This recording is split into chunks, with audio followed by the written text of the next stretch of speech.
네, 여러분 안녕하세요. 시열쌤이에요. 오늘 2021년 수능을 대비하는 수능 특강에 실려있는 시조를 공부를 좀 해보고 가도록 하겠습니다.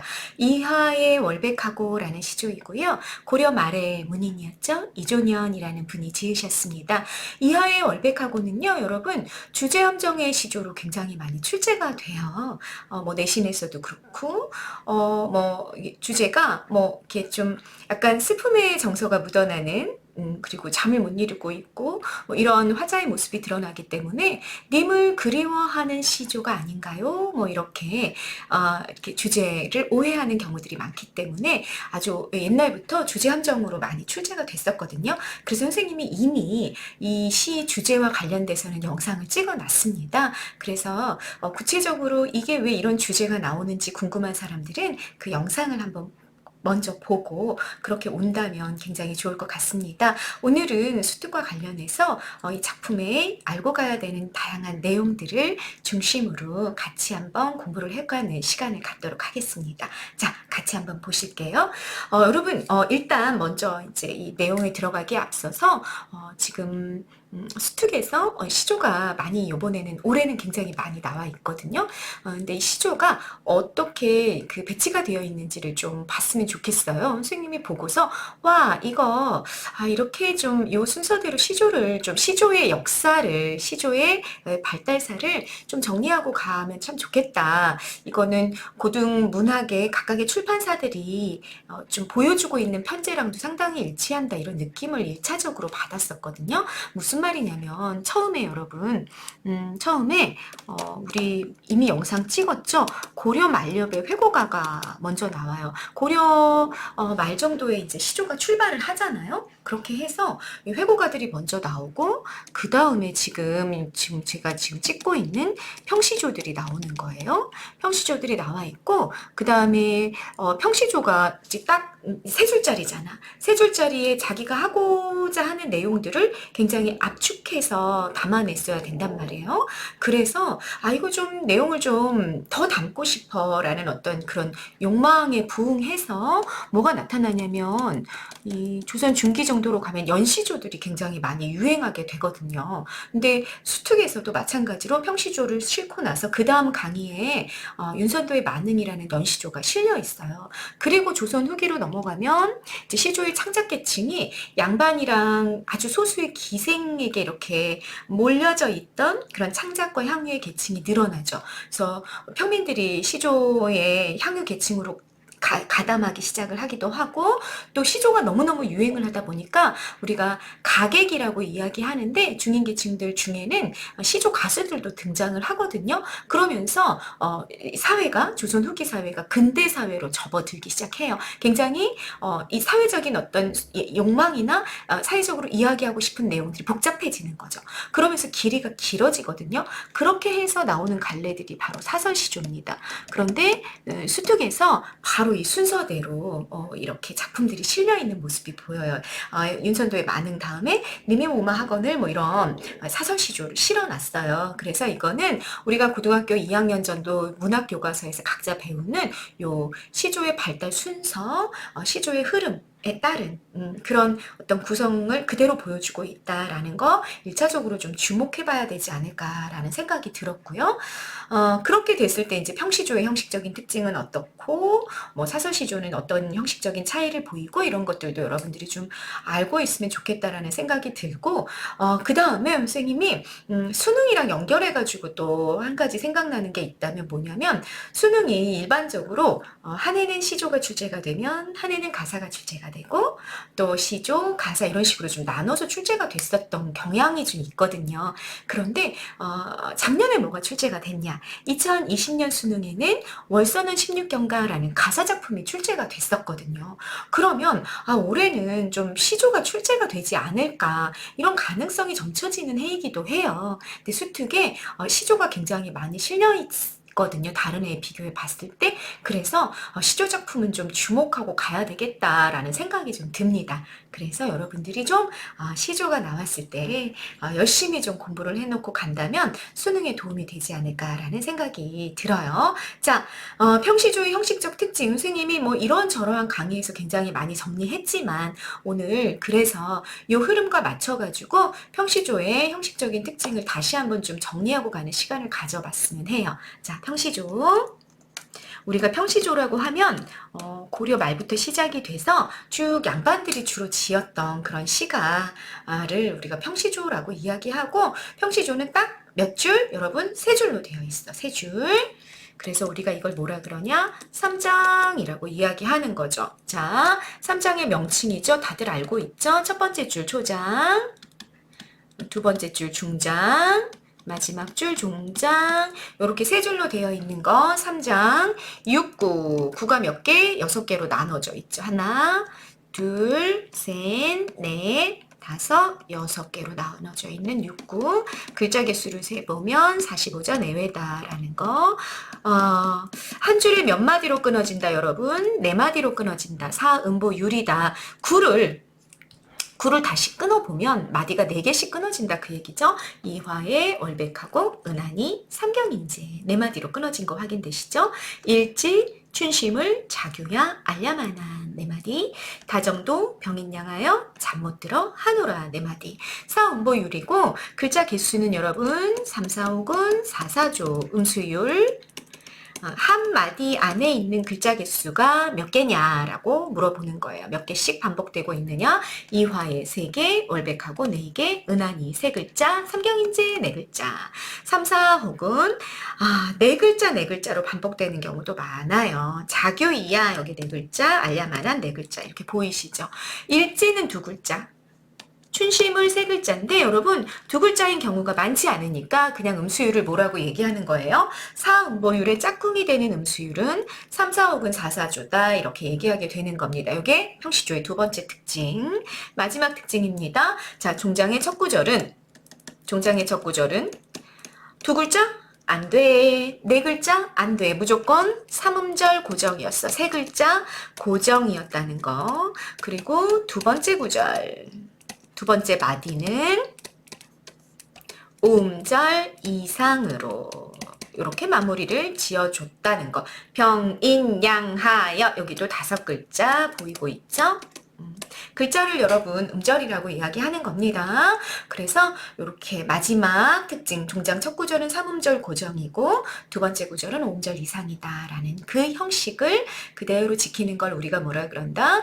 평시조라고 얘기하고, 조선 전기, 중기의 연시조도 각각의 연은 이 평시조의 형식을 그대로 따르고 있습니다. 네, 그래서 연시조까지 이런 특징을 좀 가지고 있다. 자, 여기 연시조 포함. 근데 연시조는 여러분 뭐가 달라지는 거예요? 이 평시조의 형식을 갖춘 것들이 연이 여러 개가 만들어지는 거죠. 그 연시조라고 이야기한다. 조선중기에 유행했다. 요 정도까지 일단 형식적인 특징을 정리하고 가시길 바라겠습니다. 자, 요거는 좀 이제 지워보자. 요거는 좀 지우고요. 자, 선생님이 내용 다시 들어가 보겠습니다. 같이 한번 보세요. 이화에 월백하고 여러분 이화 알고 있죠? 백꽃입니다. 백꽃이 월백, 달이 하얗게 비치고 있는 중이에요. 이화에 월백하고, 이화 여러분 백꽃인데 일단 계절적인 배경을 알려주는 소재가 될 거고요. 계절적 배경이 언제다? 꽃이 피는 계절은 언제? 봄이다. 여러분 이화여자대학교 혹시 가보셨나요? 선생님은 대학 때 이제 교차 수강 때문에 이제 이화여자대학교를 가본 적이 있는데 봄에 신비 체험을 했잖아요. 봄에 이렇게 강의를 듣고 나갔는데 막 교문 쪽으로 갔는데 막 백꽃이 막 뿌려지는데 바람이 많이 부니까 백꽃이 막 꽃잎이 흩날렸는데 선생님 눈이 오는 줄 알았어요. 눈이 오는 줄. 너무 예쁜 거예요. 흰 꽃잎이 막 흩날리는. 그래서 선생님 새삼 이화여자대학교의 교목이 백꽃이었지? 그래서 이렇게 백꽃을 많이 심어놨구나 이런 생각을 했던 기억이 어렴풋이 나는데, 예, 아주 하얗게 자잘한 예쁜 꽃잎이에요. 거기에 달이 하얗게 부서지고 있는 풍경을 연상하시면 되겠습니다. 은하는 은하수를 말합니다. 밤하늘에 이렇게 하얗게 길이 펼쳐지죠. 네, 은하수가 삼경일 때, 삼경은 밤 11시부터 1시 사이. 그럼 여러분 그냥 어떻게 기억하시고 가면 되냐면요. 한밤중, 아주 깊은 밤이에요. 깊은 밤. 이때는 어떤 의미가 들어가 있냐면 모두들 자는 밤이야. 모두들 잠든 밤. 그런 거죠. 그런 시간이었어요. 배꽃에 달이 하얗게 부서지고 모두가 잠든 깊은 밤일 때제자죠. 여러분 빨간색 동그라미 별표 때로 해석하는 단어 보시고요. 일지춘심을 한 가지에 맺혀 있는 봄의 마음 핵심어입니다. 그러니까 여러분 이 화자가 뭘 본 거냐면 배꽃가지를 봤겠죠. 배꽃가지 이렇게 배꽃이 딱 너무너무 예쁘게 달려있는데 거기에 봄의 마음이 담겼다 이렇게 본 거예요. 자규야 알겠냐마는 이런 이 말은 무슨 뜻이죠 여러분? 안다 모른다. 자규야 모르고 우는 것이겠다마는 이런 의미가 담겨 있는 거죠. 자규가 뭐 봄의 마음을 알고 우는 것이겠어? 아니야. 모르고 우는 거겠지. 왜? 자규는 뭐 그런 게 동물인데 그런 거 알게 뭐야. 그렇지만 얘가 그걸 몰라도 얘 지금 어떻게 하고 있어? 자규의 울음소리가 들려온 거예요. 그래서 자규야 알겠냐만 이런 얘기를 한 거야. 선생님이 자규를 뭐라고 해석했어요 여러분? 젖동새라고 해석한 거 보이시죠? 자 여기 별표 체크 좀 하시고요. 우리 이세는 좀 기억을 하고 갔으면 좋겠어요. 자규, 접동, 소적, 두견, 불려귀, 망제혼, 귀촉, 기촉도 하셔도 되고요. 여러분 이 새들은요 선생님이 보니까 무슨 자연 다큐 이런 거 하나 봤었거든요. 근데 이렇게 새들이 좀 다르더라고요. 생태적으로는 좀 다른 새들인데 얘네들이 우리 문학에서는 자 여러분 두 개로 좀 나눠 놓고 보세요. 전체 분위기를 일단은 좀 보셔야 됩니다. 전체 분위기가 마이너스일 경우에 90% 쓰여요. 90% 정도 전체 분위기가 마이너스일 때 쓰이는데 그때는 한의 정서를 드러내는 한의 정서를 부각하는 소재다. 이렇게 기억을 해놓고 가시면 됩니다. 자규, 접동, 소적, 두견 암기하세요. 불여귀, 망제혼, 귀촉도까지입니다.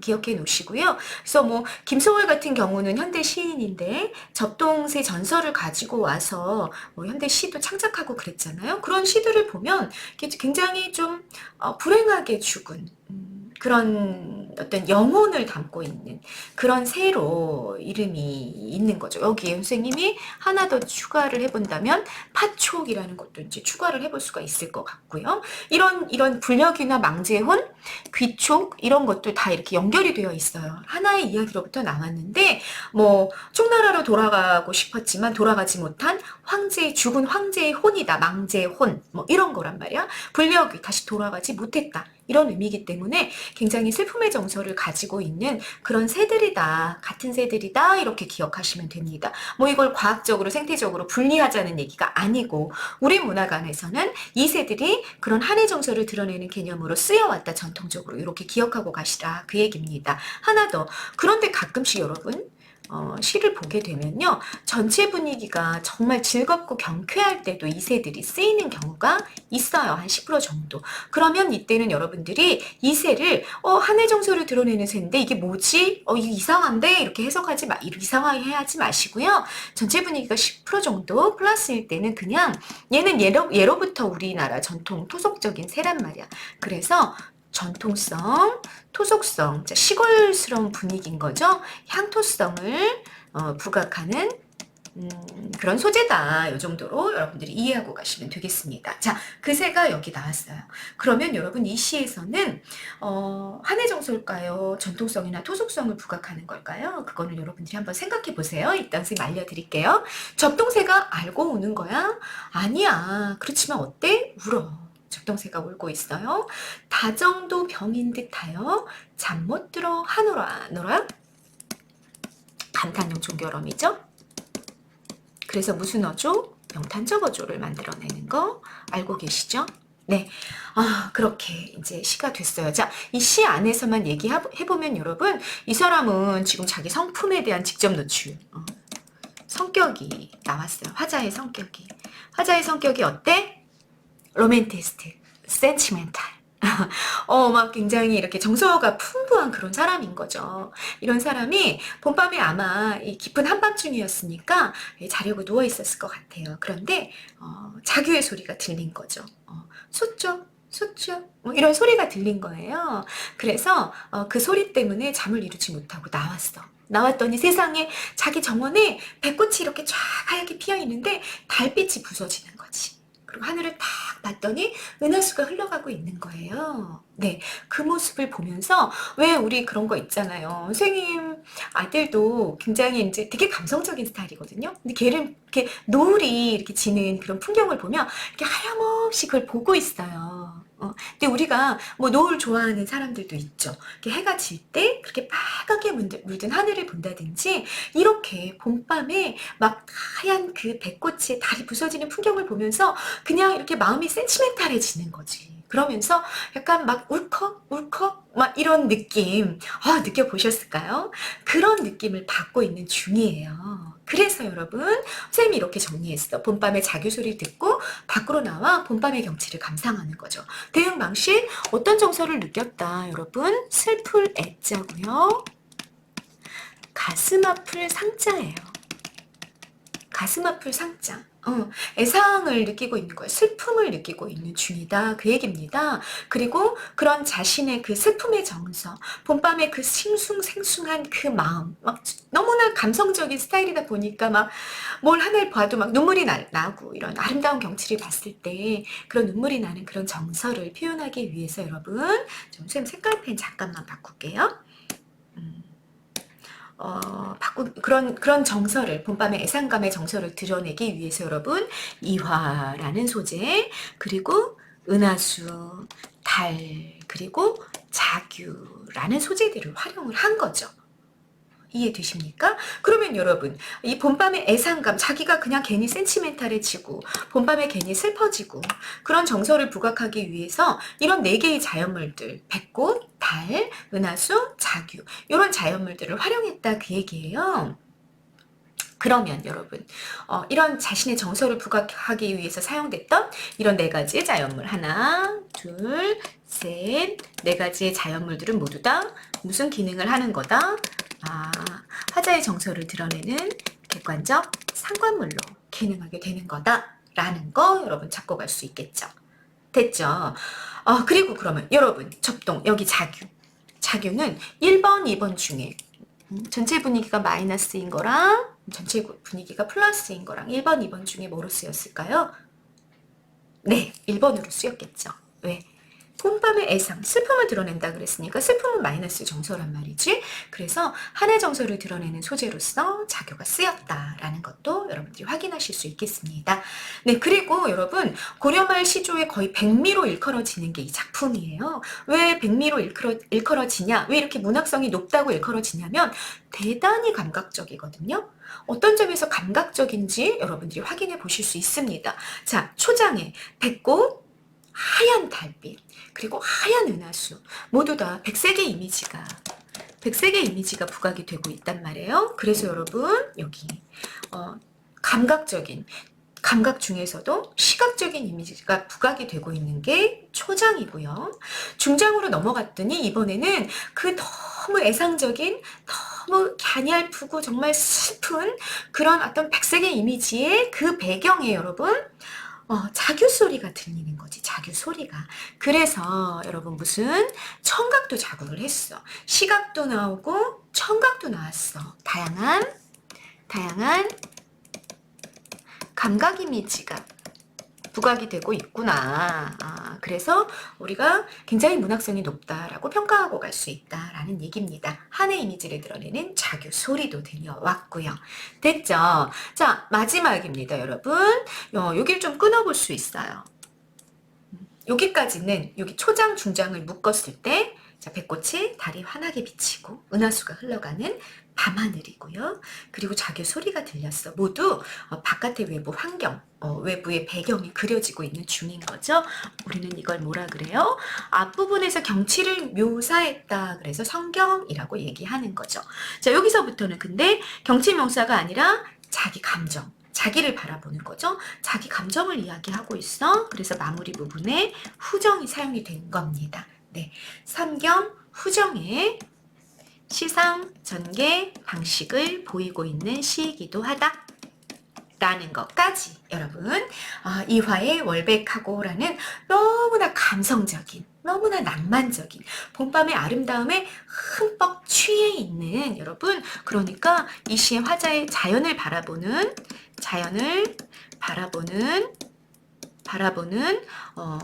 태도가 어떠냐라고 물어봤을 때 굉장히 신미적이다. 아름다움을 즐기고 있는 아름다움을